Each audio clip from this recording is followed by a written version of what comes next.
Untuk mengawali, saya mungkin bisa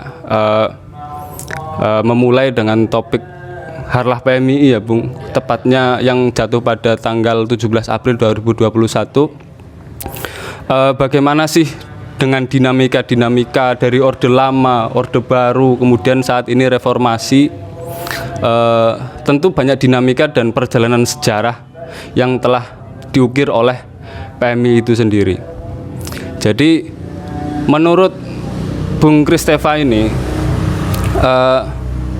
hari ini 61 tahun PMII itu sesuatu yang membanggakan, atau justru malah sebaliknya, sesuatu yang memprihatinkan gitu. Nah, ini perlu kita bicarakan hari ini. Monggo Bung Christopher. Oke. Ya. Assalamualaikum warahmatullahi wabarakatuh. Sahabat-sahabat sekalian yang saya hormati, terima kasih kepada sahabat Iza ya. Beliau Ketua PMI Komisariat UNU Yogyakarta yang berkenan untuk hadir di rumah saya untuk melakukan wawancara eksklusif ya, atau wawancara khusus berkaitan dengan kapasitas saya selaku kader PMII dan pandangan-pandangan saya terhadap PMII secara nasional. Ini ulang tahun PMII yang keberapa sih? Ke 61 ya, 61 tahun PMII. Kalau kita berefleksi sejarah lahirnya PMII di tahun 60-an, sebenarnya PMII itu lahir dari sejarah penindasan dan Indonesia melawan kolonialisme dan imperialisme sebenarnya. Waktu itu Mahbub Junaidi masih berada di anggota HMI waktu itu. Kemudian atas inisiasi beberapa kawan-kawan 17 pendiri PMII ya, berusaha untuk mengorganisir dirinya atas nama Intelektual Muda NU dan berdirilah PMII tahun 60 itu. Sebenarnya argumentasi dasar kenapa PMII harus memisahkan diri terhadap HMI karena PMII ini memiliki nilai yang lebih khusus sebenarnya dari HMI, yaitu nilai pengikat Ahlus Sunnah wal Jamaah. Dan doktrin itu akhirnya menjadi kesepahaman bersama PMII harus berdiri. Dan dalam sejarahnya yang harus disadari oleh semua kawan-kawan, sahabat-sahabat adalah PMII lahir bukan dari ruang kosong. PMII lahir dari nilai, dan PMII lahir berkeinginan untuk memberikan kontribusi atas kemerdekaan Indonesia. Jadi kan Indonesia merdeka tahun 45 ya. Jadi 15 tahun setelah Indonesia merdeka lahirlah PMII. Maka sebenarnya PMII masih berada pada fase pasca kemerdekaan, tapi kolonialisme dan imperialisme masih mencengkeram tahun 60-an itu. Kemudian bergulirnya waktu, gerakan mahasiswa angkatan 66 itu juga masih bersinggungan dengan imperialisme dan kolonialisme gaya baru. Pasca 66 yaitu tahun 70-an. Tahun 70-an juga masih berhadapan dengan hal yang sama, yaitu kolonialisme dan imperialisme di Indonesia. Bahkan kolonialisme dan imperialisme gaya baru, terutama pada fase 90-an sampai 98, representasi dari kepentingan politik rezim Orde Baru. Nah, kita harus tahu bahwa rezim Orde Baru adalah representasi dari kapitalisme gaya baru, namanya liberalisme. Dan PMII pada fase itu tahun 98 adalah puncak dari perlawanan gerakan mahasiswa terhadap rezim yang tiranik Orde Baru. Maka tumbanglah rezim Orde Baru. Nah, saya masih bersinggungan waktu itu dengan aktivis-aktivis 98, 96, 97, 98, di mana mereka memiliki PMII waktu itu memang seperti antitesa ya. Jadi jarang kader-kader PMI yang berpolitik, karena PMI berada di garis massa. PMI adalah antitesa terhadap negara, yaitu rezim Orde Baru. Barangkali ini yang harus kita refleksikan yang berbeda. Pasca 98 lahirlah rezim Orde Reformasi, di mana demokrasi terbuka. Akhirnya banyak kader PMI yang memiliki kesempatan berpolitik praktis, memposisikan dirinya terhadap struktur negara. Tapi ini jangan sampai menghilangkan bahwa PMI punya track record sejarah, yaitu deklarasi Munarjati dan independensi PMI terhadap NU dan entitas politik. Maka refleksi yang terakhir ini pada ulang tahun PMI yang ke-61, kalau kita kembali kepada spirit lahirnya PMI pada fase kolonialisme dan imperialisme, PMI berada di garis massa, maka seluruh kader PMI baik yang di kultural atau di struktural memposisikan PMI jangan sampai terkooptasi gitu loh, terkooptasi oleh kepentingan elit politik. Kalau PMI sudah terkooptasi, maka PMI tidak lagi punya posisi tawar atau terlalu jauh dari garis rakyat sipil. Ini saya kira refleksi awal saya terhadap ulang tahun. Tapi saya masih optimistik sebenarnya, selama masih ada kader ideologis, selama masih ada kader yang memegang nilai perjuangan PMI, selama masih ada kader yang memegang atau memanifestasikan nilai dan perisai PMI masih punya posisi tawar terhadap sekian bentuk ketidakadilan di masyarakat. Saya kira itu ya.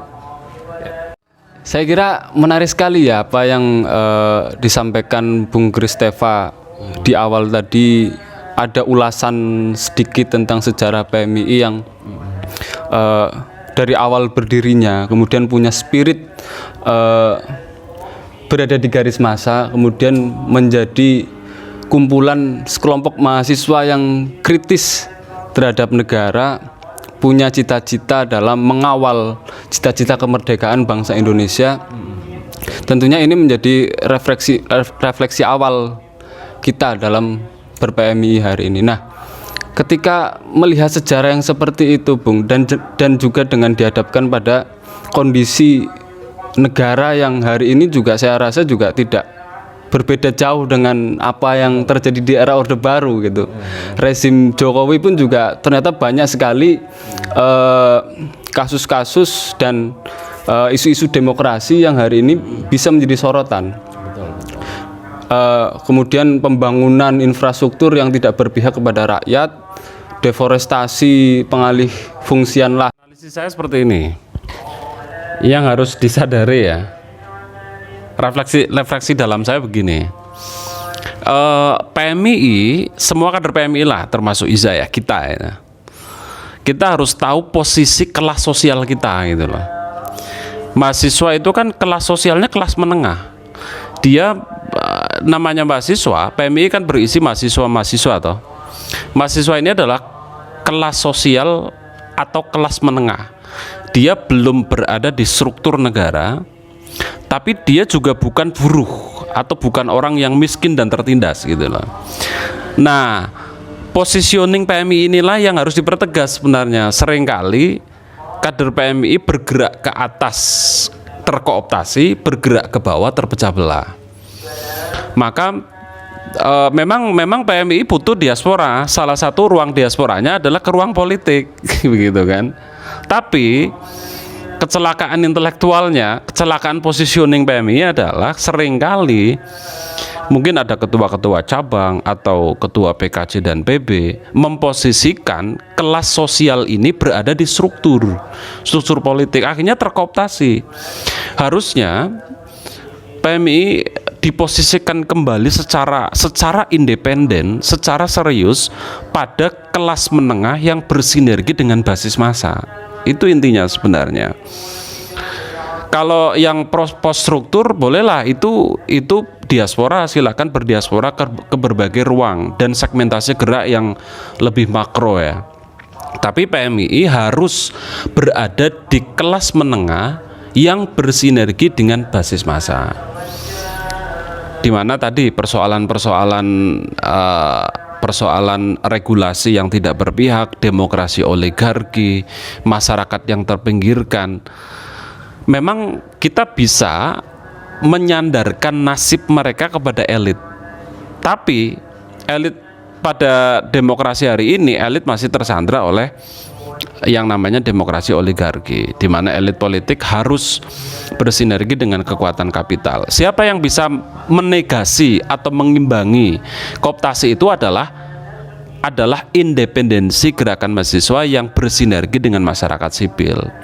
Masyarakat sipil dalam hal ini adalah masyarakat kelas menengah ke bawah pasti, yang mereka seringkali ditindas, tidak dilindungi secara hukum, tidak diadvokasi hak-hak asasi manusianya, bahkan seringkali menjadi batu loncatan saja bagi PMI. Ini yang menurut saya riskan. Tidak semua kader PMI atau yang berada di struktur begitu memahami positioning gerakan PMI. Kan ada 4 kebutuhan saya kira yang harus dipertegas. Pertama adalah ideologi. PMI harus memiliki keperpihakan ideologi ini. Yang kedua adalah falsafah gerak atau siasat politik gerakan PMI. Seringkali di PKL disampaikan namanya materi strategi taktik gerakan ya. Strategi taktik gerakan PMI itu. Kemudian positioning dan segmentasi. Positioning ini tadi kelas menengah tadi. Sehingga PMI bukan masuk pada euforia ya. Euforia aktivisme dalam berorganisasi tanpa memiliki peran yang real terhadap persoalan-persoalan di masyarakat. Mungkin di Jogja ya, Iza kan berada di Jogja. Jogja sendiri yang seharusnya menjadi sentrum intelektual, sentrum gerakan, ini juga tergerus oleh perkembangan demokrasi, perkembangan teknologi dan informasi, kemudian study oriented. Maka sebenarnya tidak semua kader layak disebut sebagai aktivis, kecuali mereka yang memiliki kepekaan, ditopang oleh kemampuan analisis sosial, dan juga bersinergi dengan jaringan Prodem untuk melakukan advokasi terhadap basis ketertindasan di masyarakat. Saya kira itu teman-teman.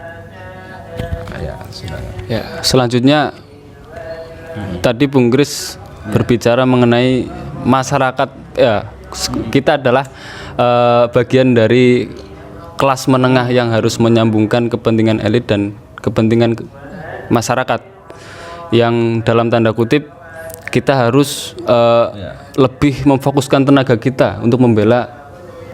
Oke. Ya, selain tadi ya ada istilah apa sahabat? Kan ada istilah ini ya, kelas milenial, atau di era sekarang revolusi industri 4.0, arus teknologi dan informasi. Nah, yang menjadi kegelisahan saya adalah diskusi-diskusi semacam ini seringkali kita terjebak pada euforia bagaimana kita beradaptasi dengan perkembangan zaman teknologi informasi.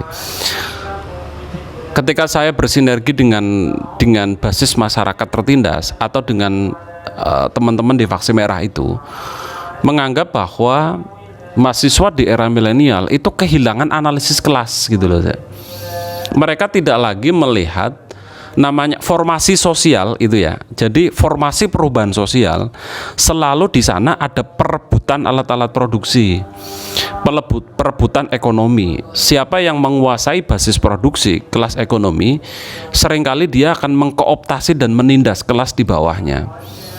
Nah, beberapa waktu yang lalu juga saya menyampaikan ya di jaringan nasional itu, boleh kita berdiskusi tentang revolusi industri 4.0, kemudian anak-anak dilatih entrepreneur, dilatih literasi media, sehingga kita tidak gaptek terhadap perkembangan teknologi. Bolehlah, itu hanya sekedar adaptasi saja.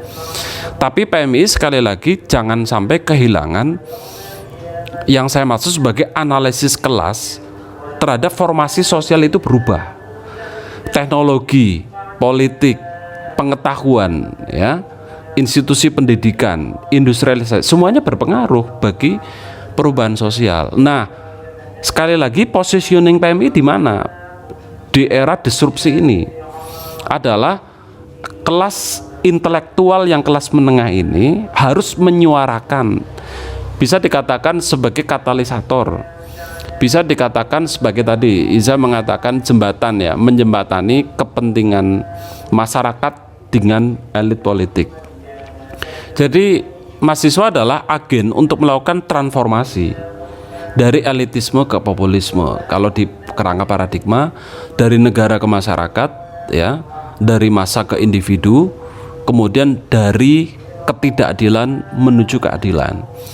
Nah, kenapa teman-teman mungkin tidak jauh dari persoalan ketertindasan? Karena kita harus mendorong ruang-ruang intelektual yang bisa mengantarkan cara berpikir ke arah sana. Misalnya diperkuat sekolah gerakan, diperkuat sekolah analisis sosial, diperkuat studi kapitalisme, diperkuat mungkin tentang sejarah ketertindasan Indonesia, kemudian feminisme dan gerakan perempuan. Jadi knowledge ini juga jangan sampai terkooptasi oleh sekedar bagaimana kita bisa bermain-main di Facebook, Twitter dan sebagainya, atau kita beradaptasi dengan teknologi itu. Dan kalau kita analisis lagi nih, kalau analisis Marsian sih ya, teknologi itu juga bagian dari alat produksi yang dikuasai oleh sistem kapitalisme global. Maka alih-alih kita melawan kapitalisme, justru kita bagian dari orang yang membesarkan sistem kapitalisme dengan revolusi industri itu. Ini yang saya pikir menjadi PR besar ya, bagaimana kerangka paradigmatik kita melihat formasi perubahan sosial di era milenium ini. Milenium keberapa ini? Milenium kelima kayaknya, atau revolusi industri itu. Teman-teman harus memiliki kerangka analisa yang kritis terhadap perubahan sosial. Di Jogja sendiri ribuan kader, namanya juga jauh dari basis ya advokasi dan ketertindasan. Ini jadi perlu didorong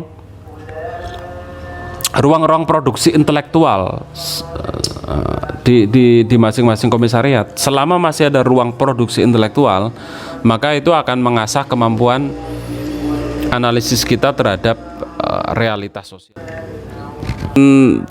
Informasi yang begitu pesat menyebabkan orang itu untuk melacak pengetahuan begitu mudah. Dia bisa googling, bisa searching untuk mencari tahu segala sesuatu. Dan sebenarnya pengetahuan yang sahih selalu bersumber dari buku-buku yang kredibel. Nah, ketika teman-teman membuat karya tulis misalnya, membuat skripsi, membuat teks-teks pengetahuan, seringkali yang mengakses dari Google, dari internet tanpa melihat sumber dari pengetahuan itu. Ini yang menyebabkan kader-kader tidak memiliki basis struktur pengetahuan yang sahih sebagai kerangka nilai dan kerangka analisis. Maka jawabannya adalah teman-teman perlu mengorganisasi sumber-sumber literatur, textbook inti, baik itu dalam bidang filsafat, dalam bidang sosial, dalam bidang keislaman, dari sumber-sumber teks inti. Jangan hanya mengandalkan sumber-sumber dari dunia maya, dan bahkan itu seringkali tidak bertanggung jawab.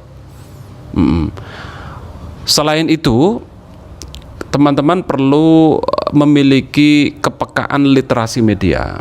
Artinya kita melakukan analisa kritis terhadap sekian informasi yang ada di media sosial, yang ada di internet. Apalagi informasi itu seringkali penuh dengan hoaks. Kalau kita fokus bicara tentang struktur pengetahuan, sumber pengetahuan yang sahih ya teks, buku. Nah, bagaimana agar kader-kader menjadi militan? Maka tradisi intelektual, diskursus pengetahuan itu jangan sampai hilang. Ini yang saya pikir harus dikuatkan kembali secara nasional ya, di kaukus-kaukus kampus dari berbagai disiplin ilmu untuk mengkaji pengetahuan yang sahih, yang itu menopang materi-materi kaderisasi PMII. Kita bisa lihat ya, mahasiswa yang hedonis itu, dia pasti tidak punya tradisi intelektual. Atau mahasiswa yang study oriented, dia hanya mengejar nilai. Atau aktivisme di organisasi, dia hanya membuat LPC dan mencari ketua baru. Tapi teman-teman diharapkan memiliki kesadaran yang total, kesadaran yang penuh. Proses berorganisasi adalah proses intelektual. Saya katakan seringkali teman-teman berhenti di dimensi formal organisasi, menjadi ketua komisariat, menjadi ketua cabang, mengurusi formalitas organisasi, tapi perkembangan intelektualnya tidak terasah.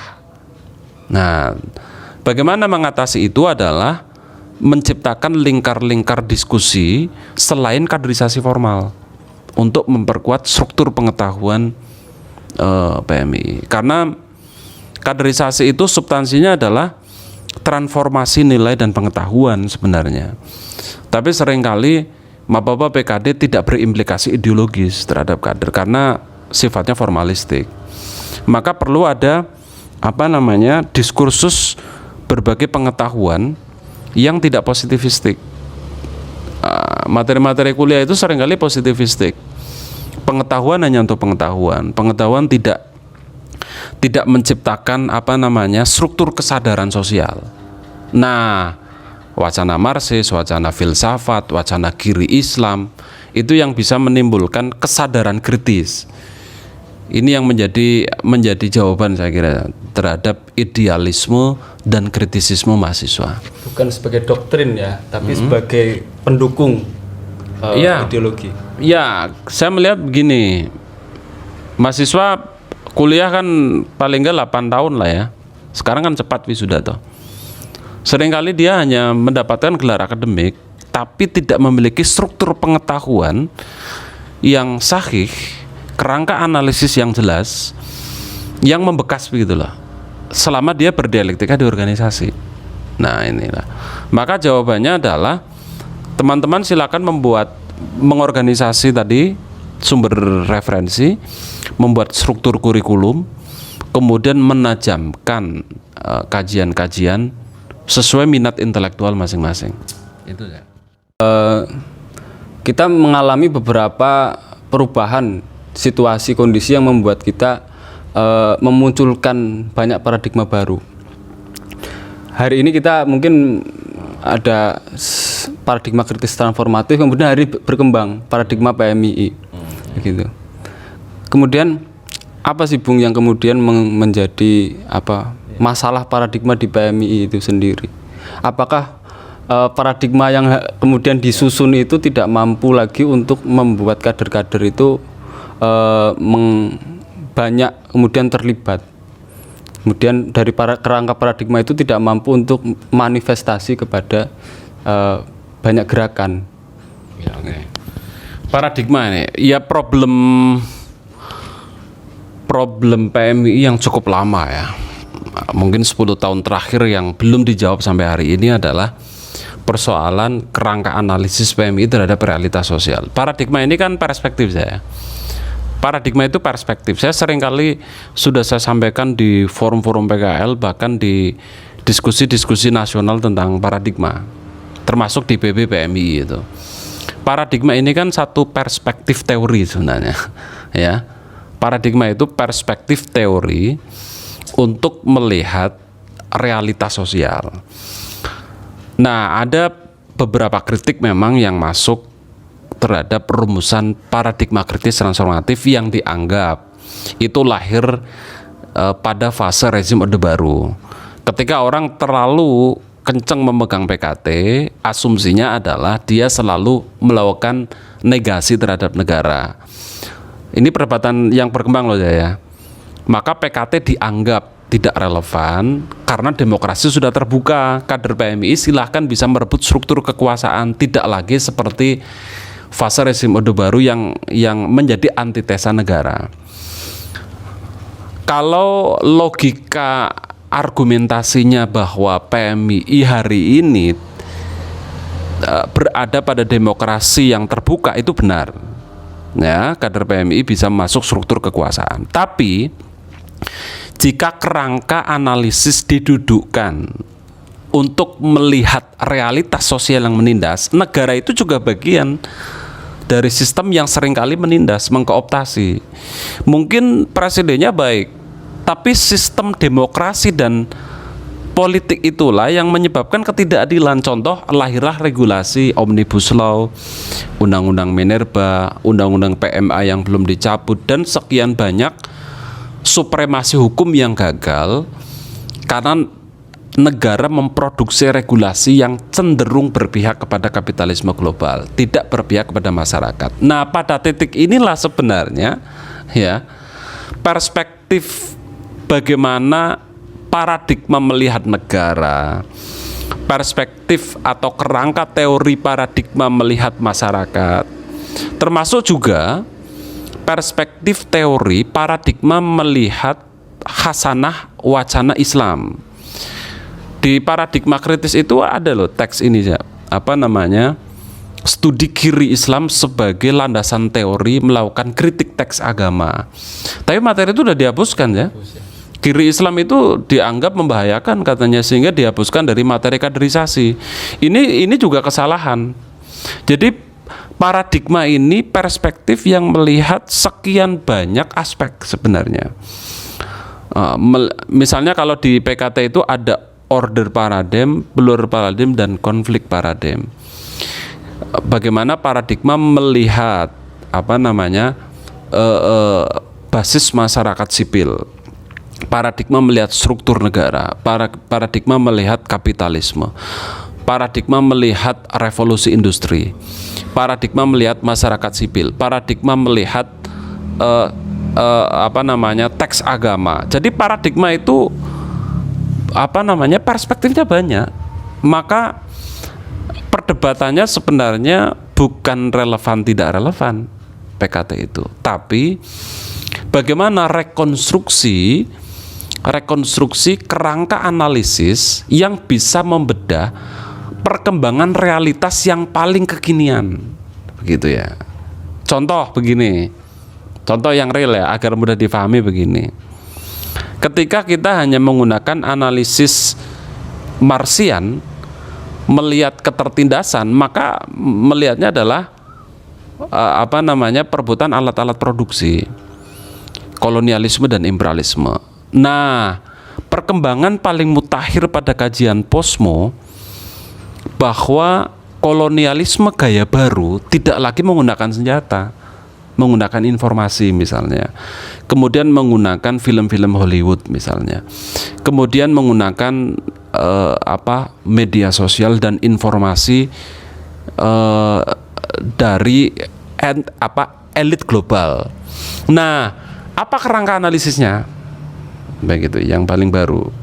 Maka lahirlah kajian dari Jürgen Habermas misalnya. Contoh lagi, dalam kajian feminisme seringkali kalau kita menggunakan kajian yang paling dasar itu ya, gerakan perempuan selalu didorong oleh feminisme marxis sosialis.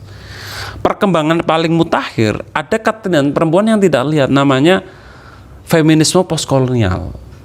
Nah, ini yang saya maksud, bahwa paradigma harus berisi perkembangan teori analisis yang paling mutakhir. Begitu sebenarnya. Bukan sekedar relevan dan tidak relevan memperdebatkan paradigma kritis itu lahir di Orde Baru. Nah, seringkali saya melihat perdebatan paradigma tidak menjangkau ini, tidak menjangkau kerangka analisis yang paling mutakhir dalam studi ilmu-ilmu sosial. Paradigma itu lekat sekali dengan kerangka analisis filsafat dan ilmu sosial. Ini yang saya pikir menjadi PR teman-teman untuk merumuskan kembali kerangka analisis yang mampu, yang memiliki otoritas ya, memiliki kemampuan untuk membedah persoalan-persoalan sosial yang paling mutakhir hari ini. Gitu ya.